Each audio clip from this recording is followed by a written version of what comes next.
வணக்கம் உறவுகளே, இன்றைக்கு என்னுடைய யூடியூப் காணொலியில் நீங்கள் காண இருக்கும் வீடியோ என்னொரு கேக் வீடியோ தான். இது ஒரு ஹெல்த்தி ஆரோக்கியமான கேக்கு.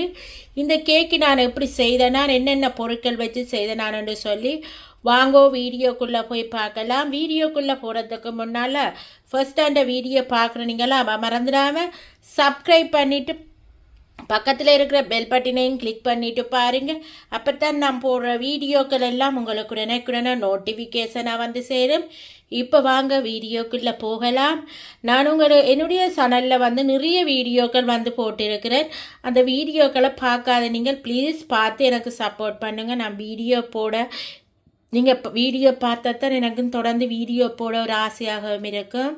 நீங்கள் பார்க்குற வீடியோக்கள் ஒவ்வொன்றுக்கும் எனக்கும் ஒரு சப்போர்ட்டாக இருக்கும்.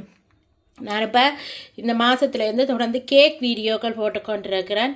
தொடர்ந்து பாருங்கள், என்னுடைய வீடியோவுக்கு ஒரு சப்போர்ட் பண்ணுங்கள். இன்றைக்கு நான் உங்களுக்கு சூப்பரான ஒரு கேக்கு தான் செய்து காட்ட போகிறேன். இதுக்கு ஒரு ஹெல்த்தியும் ஆரோக்கியமான கேக்கு தான். இப்போ இதில் பார்த்தீங்கன்னா நான் 250 கிராம் பேரிச்சம்பழம் எடுத்து விதை நீக்கி வச்சிருக்கிறேன். இதில் நான் தேயிலை சாயம் விட போகிறேன். நல்லா கொதித்த தேயிலை சாயம் விட்டுக்கொள்ளுறேன். நான் டீ பேக்கெட்டை 2 போட்டு 1 டம்ளர் தண்ணியில் ஊற வச்சு அந்த தேயிலை சாயத்தை நான் இதில் இப்போ விட்டுக்கொள்ளுறேன். இது இப்போ இந்த தேயிலை சாயத்தில் நல்லா ஊறட்டுக்கும். இந்த பேரிச்சம்பழம் நல்லா கனிய வேணும், அதால் ஊறட்டுக்கும். அதுக்கப்புறம் என்ன செய்யலாமான்னு பார்க்கலாம். இப்போ இந்த கேக் அடிக்கிறதுக்கு நான் 250 கிராம் பட்டர் எடுத்துருக்கிறேன். இதில் 1 கப்பு ரவை 200 கிராம் ரவை இருக்குது, 100 கிராம் கோதுமை மாவு இருக்குது, வனிலா தேவையான அளவு, பேக்கிங் பவுடர், பேக்கிங் சோடா, டின்பால் எடுத்திருக்கிறேன், மற்றது கொக்கோ பவுடர். இப்போ இவெல்லாம் தான் தேவையான பொருட்கள். மீதி பொருட்கள் நான் கேக்கு செய்து கொண்டு போகும்போது உங்களுக்கு காட்டுறேன். இப்போ இவ்வளவும் இல்லை இந்த கேக் அடிக்க. இன்னும் வித்தியாசமான டிஃப்ரெண்டான பொருட்கள் எல்லாம் நிறைய போட வேணும். அந்த பொருட்கள் எல்லாம் என்னென்னு நான் கேக் அடிக்கும்போது உங்களுக்கு ஒன்றொன்றா சொல்லுறேன். இப்போ முதல்ல நாங்கள் இந்த பட்டரையும் டின்பாலையும் விட்டு நல்லா மிக்ஸ் பண்ணி எடுத்துக்கொள்ளுவோம். இப்போ இந்த பட்டர் நான் மிக்ஸ் பண்ணிட்டேன். இதில் இந்த டின்பாலை நான் ஒரு டின்பாலும் இதில் விட இல்லை. ஏன்னு சொன்னால் இதில் பேரிச்சம்பழம் போட போகிறேன். அதை விட இன்னொரு பொருளும் போட போகிறேன்.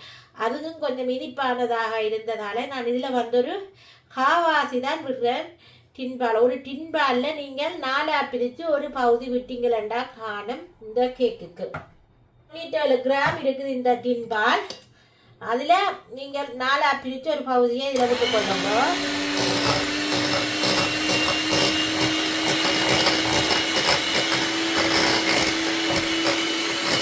இப்போ நாங்கள் பட்டரும் டின்பாலம் விட்டு நல்லா அடித்து எடுத்தாச்சு. இப்போ இதில் நாங்கள் எடுத்து வச்சிருக்கிற இந்த ரவையை போட்டுக்கொள்ளுறேன். இது 1 கப்பு ரவை. இதில் நீங்கள் முட்டையும் பாவிச்சு கொள்ளலாம். முட்டை நீங்கள் இதுக்கு விடுறாண்டா 5 முட்டை விட்டுக்கொள்ளுங்க. உங்களை விருப்பம் வேண்டாம் முட்டையும் பாவிக்கலாம். இது நான் வெச்சா செய்கிறபடியாக முட்டை போடையில் உங்களுக்கு விருப்பம் வேண்டாம் நீங்கள் முட்டை போட்டு கொள்ளுங்க. இப்போ இதில் பேக்கிங் சோடா நான் 1/4 ஸ்பூன் போட்டுக்கொள்ளுறேன்.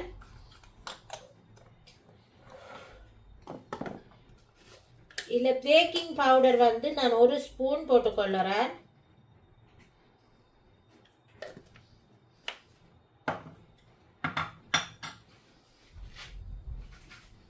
இப்போ இதில் நாங்கள் இந்த ஊற வச்ச பேரிச்சம்பழத்தை மிக்சி ஜாரில் ஒரு சுற்றிட்டு எடுத்து வச்சிருக்கிறேன். அதையும் இதில் நான் போட்டுக்கொள்ளுறேன். இல்லாட்டி நீங்கள் அப்படியே போட்டு அடிக்கலாம். நான் என்னென்னா ஒரு சுற்றினா நல்லா இருக்கும், டேஸ்ட்டாக இருக்கும். மற்றபடியாக தான் நான் அப்படி சுற்றினான். மிக்சி ஜாரில் ஒரு அடி அடிச்சிங்கன்னா சரி. அப்போ தான் அந்த ஒன்றும் பாதியமாக பேரிச்சம்பழம் இருக்கும். இப்போ இதை எல்லாத்தையும் நல்லா மிக்ஸ் பண்ணி எடுத்துக்கொள்ளுவாங்க.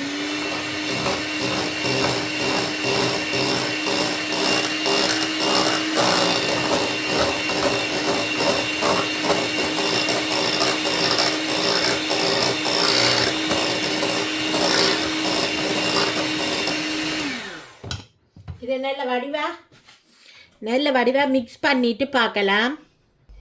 இப்போ பார்த்தீங்களா இந்த மாவுக்குள்ள நான் 1 ஸ்பூன் கொக்கோ பவுடரும் போட்டிருக்கேன். அதையும் இதோட சேர்த்து மிக்ஸ் பண்ணி கொள்ளுவோம்.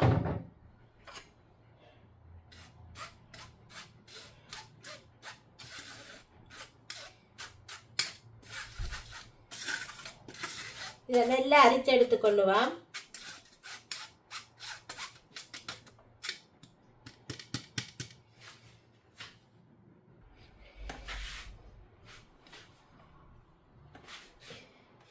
இப்போ வந்து நல்லா இதை மிக்ஸ் பண்ணி கொடுத்து கொள்ளுவோம்.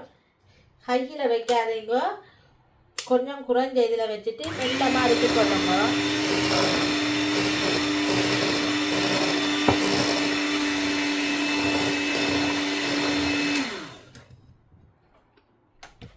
இப்போ நாங்கள் இதில் வந்து வனிலா எடுத்து வச்சிருக்கிறேன் தானே. இந்த வனிலாவை வந்து நான் இதில் விட்டுக்கொள்ளுறேன். நம்ம வந்து அரை போத்தில் வனிலா விட்டுக்கொள்றேன் சின்ன இதால்.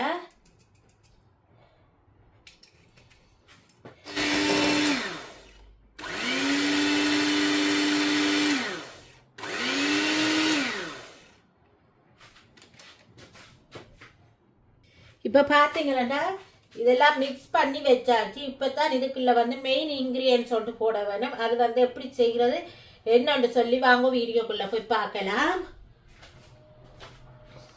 இப்போ வந்து இந்த தேங்காய்ப்பு கேக்குக்கு முக்கியமானது இந்த தேங்காய்ப்பு தான். இப்போ இந்த தேங்காய்ப்பை வந்து இந்த சட்டியில் நான் போட்டுக்கொள்ளுறேன். போட்டுட்டு ஒரு 5 நிமிஷம் இந்த தேங்காய்ப்பூவை நல்லா வறுத்தெடுத்து கொள்ளுவேன். கரை நேரம் மறக்கக்கூடாது, ஒரு 5 நிமிஷம். இப்போ வந்து இந்த தேங்காய்ப்பூக்குள்ளே வந்து கித்தூள் பானியை நான் விட்டுக்கொள்ளுறேன். விட்டு நல்லா மிக்ஸ் பண்ணுங்க. இந்த தேங்காய்ப்பூவோட இந்த கித்தூள் பானி வந்து நல்லா மிக்ஸ் ஆகி வர வேணும். இப்போ கித்தூள் பானியும் இனிப்பு, பேரிச்சம்பழம் இனிப்பு, டின்பாலும் இனிப்புன்றபடியாக நான் வந்து சீனி போட்டுக்கொள்ளல கேக்குக்குள்ள. உங்களுக்கு வந்து நீங்கள் முட்டை போடுறபடியாக முட்டை போடுற நீங்களாக இருந்தால் நீங்கள் வந்து கொஞ்சமாக ப்ரௌன் சுகர் வந்து ஒரு 150 கிராம் ப்ரௌன் சுகர் போட்டுக்கொள்ளலாம்.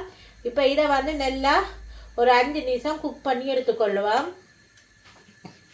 இந்த கேக்குக்கு வந்து இந்த கித்தூள் பானியும் தேங்காய்ப்பூவும் தான் முக்கியமான ஒரு டேஸ்டையும் சுவையையும் கொடுக்கும் இந்த கித்தூள் பானி கேக்கு. இப்போ ஒரு 5 நிமிஷம் இந்த தேங்காய்ப்பூவோட சேர்ந்து இந்த கித்தூள் பானியும் குக் ஆகி வரட்டுக்கும். 5 நிமிஷத்துக்கு அப்புறம் பார்க்கலாம். இப்போ பார்த்தீங்களா தேங்காய்ப்பூவோட கித்தூள் பானியும் வந்து நல்லா குக் ஆகிட்டது பாருங்க. இப்போ இதை நாங்கள் அடுப்பு பண்ணிட்டு ஒரு 5 நிமிஷம் ஆற வச்சுட்டு தான் அந்த மிக்ஸில் கலக்க வேணும். இப்போ இது கொஞ்சம் நேரம் ஆறட்டுக்கு. இந்த கித்தூள் பானியும் தேங்காய்ப்பூவும் சேர்ந்து குக் பண்ணும்போது ஒரு நல்ல வாசம், அதே வாசம் அந்த கேக்லேயும் இருக்கும். இப்போ நாங்கள் அடுப்பு பண்ணிக்கொள்ளுவோம். இப்போ வந்து இந்த கித்தூள் பானி தேங்காய் பூவெல்லாம் நல்லா ஆறிட்டுது. இப்போ நாங்கள் இந்த ஃப்ரிட்ஜில் இந்த மிக்ஸ் வந்து கேக் மிக்ஸ் வந்து செய்து வச்சிருக்கிறோம் தானே, இதுக்குள்ளே வந்து நாங்கள் போட்டுக்கொள்ள வேணும். பாருங்க இது இப்படி இருக்குது, இது போட வேணும். நாங்கள் இப்போ போட்டுக்கொள்ளுவோம்.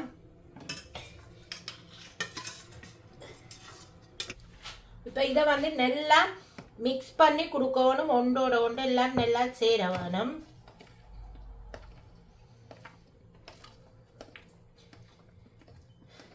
இந்த கித்தூள் பானி போட்டதோடனே பாருங்க கொஞ்சம் நல்லா இலகி கொடுக்குது பாருங்க. நல்லா அடி கொடுத்து நல்ல வடிவாக ஒரு பக்கமாகவே மிக்ஸ் பண்ணுங்க. இப்போ வடிவா பார்த்தீங்கன்னு சொன்னால் நல்லா மிக்ஸ் பண்ணியாச்சு. உங்களுக்கே தெரியும் பாருங்க. இப்போ நாங்கள் கேக் ரேல ஊற்றி பேக் பண்ணி கொள்ளுவோம். இப்போ பார்த்தீங்கன்னா நாங்கள் மிக்ஸ் பண்ணி வச்சிருக்கிற இந்த கேக் கலவையை வந்து இந்த கேக் ரேல ஊற்றி கொள்ளுவோம். பார்த்தீங்களா கேக் வந்து சூப்பராக பேக் பண்ணி எடுத்தாச்சு. இப்போ இதுக்கு மேலேயும் நான் கொஞ்சமாக கித்தூள் பானி வந்து விட்டுக்கொள்ளுறேன். கனக விட தேவையில்லை, கொஞ்சமாக விட்டுக்கொள்ளுங்க.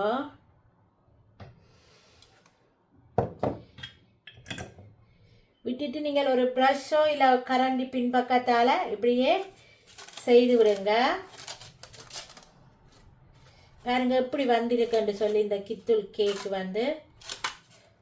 இப்போ உங்களுக்கு நான் இதை பீஸ் போட்டு காட்டுறேன் எப்படி இருக்குன்னு சொல்லி பாருங்க. இப்போ இப்போ பார்த்தீங்களா சூப்பராக ரெடியாக இருக்கு கேக்கு பாருங்க. கட் பண்ணவே எப்படி நைஸாக கட் பண்ணப்படுதுன்னு சொல்லி.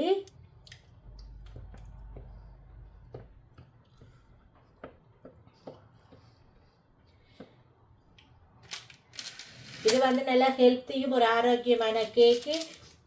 நான் இதே மாதிரியே இன்னொரு கேக் கொண்டு செய்து போட்டிருக்கிறேன், டயட் கேக்குன்னு சொல்லி. அந்த வீடியோவையும் சென்று பார்வையிடுங்க. நான் வீடியோக்கள் எல்லாம் நிறைய வீடியோக்கள் ஹெல்த்தியும் ஆரோக்கியமான வீடியோக்கள் போட்டு கொண்டிருக்கிறேன். இப்போ வந்து நான் கேக் வீடியோக்கள் நிறைய போட வலிக்கிட்டு இருக்கிறேன். இதே மாதிரி ரிச் கேக்கு செய்கிற கேக் வீடியோ உங்களுக்கு நான் போட இருக்கிறேன். என்னுடைய தொடர்ந்து வீடியோ போடுறதுக்கு ஒரு ஆசையாக இருக்கு. நீங்கள் பார்த்தீங்களென்று சொன்னால் தான் நான் தொடர்ந்து வீடியோ போடக்கூடிய மாதிரியும் இருக்கும். நான் போடுற அத்தனை வீடியோக்களுமே உங்களுக்கு பிரயோசனமான ஒரு வீடியோவாகும். மற்றொரு ஹெல்த்தியும் ஆரோக்கியமான வீடியோக்கள்லாம் நான் போட்டு கொண்டிருக்கிறேன். தொடர்ந்து எனது வீடியோவை பார்த்து சப்போர்ட் பண்ணுங்க. பார்த்தீங்களாண்டா சூப்பரான கித்தூள் பானி கோகனட் கேக் வந்து ரெடியாக இருக்குது. பாருங்கள் எப்படி இருக்குன்னு. செம டேஸ்ட்டாகவும் நல்ல சூப்பராக இருக்குது, சுவையாகவும் இருக்குது. நீங்களும் இதே மாதிரி செஞ்சு பாருங்கள். செய்து பார்த்துட்டு உங்களோட கமெண்ட்ஸை வந்து எனக்கு கமெண்ட் பாக்ஸில் தெரிவிங்க. இந்த வீடியோ உங்களுக்கு பிடிச்சிருந்தால் மறந்துடாமல் சப்ஸ்கிரைப் பண்ணிவிட்டு பக்கத்தில் இருக்கிற பெல் பட்டினையும் கிளிக் பண்ணிவிட்டு பாருங்கள். அப்போ தான் நான் போடுற வீடியோக்கள் எல்லாம் உங்களுக்கு உடனே நான் நோட்டிஃபிகேஷனாக வந்து சேரும். ஓகே ஃப்ரெண்ட்ஸ், இதே மாதிரி இன்னொரு ரெசிபியோடு உங்களை சந்திக்கும் பெற உங்களிடம் இந்த விடைபெறுவது உங்கள் நான். Bye friends.